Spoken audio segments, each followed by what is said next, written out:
Pour comprendre ce qui se passe le jour de l'Ascension et de la Pentecôte, revenons d'abord à ce qui s'est passé quelques semaines auparavant. Jésus était entré dans la capitale de son pays sur un âne, et les gens étaient venus l'accueillir en agitant des rameaux devant son passage. Il y avait beaucoup de monde à Jérusalem, car c'est une fête de pèlerinage. Tous les Juifs des autres pays étaient venus pour fêter la Pâque, mémorial du passage de la mer avec Moïse, et aussi pour fêter la Pentecôte, 50 jours plus tard, en souvenir du jour où Dieu avait donné les tables de la loi à Moïse sur le mont Sinaï. Souvenons-nous, le jeudi soir, Jésus, trahi par Judas, s'était fait arrêter par les chefs religieux. Crucifié par les soldats romains, il est mort sur la croix le vendredi, juste avant la fête. Puis, le dimanche matin, les femmes et les disciples avaient trouvé son tombeau ouvert et vide.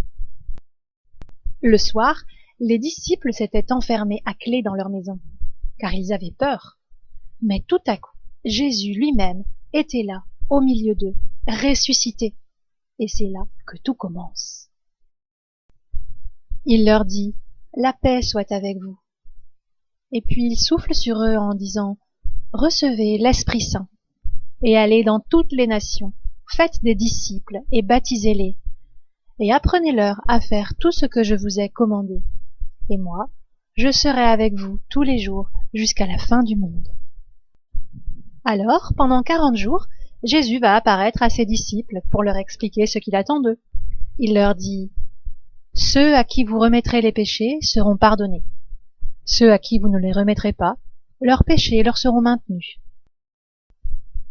Il mange même avec eux au bord du lac, et il leur parle pour bien les préparer à leur future mission.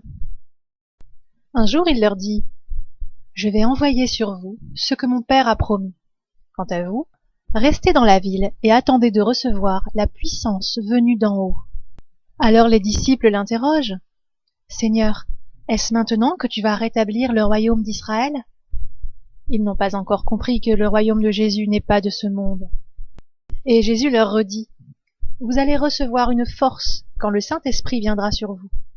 Vous serez alors mes témoins à Jérusalem, dans toute la Judée et jusqu'aux extrémités de la terre. » Une autre fois, il demande à Pierre de prendre soin des autres disciples quand lui ne sera plus là.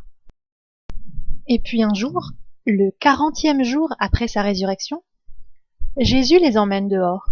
Il marche un peu jusque sur une colline, et là, il lève les mains pour les bénir, et tout d'un coup, il est transporté au ciel, et il disparaît dans un nuage. Les apôtres le regardent s'élever et fixent le ciel où Jésus s'en va.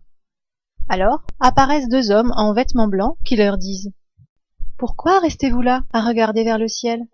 Ce Jésus qui a été enlevé au ciel reviendra de la même manière que vous l'avez vu s'en aller. » Et donc ils retournent dans leur maison à Jérusalem. Ils ferment bien la porte pour être tranquilles.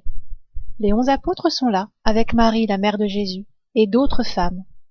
Ils prient là, tous ensemble, pendant 9 jours.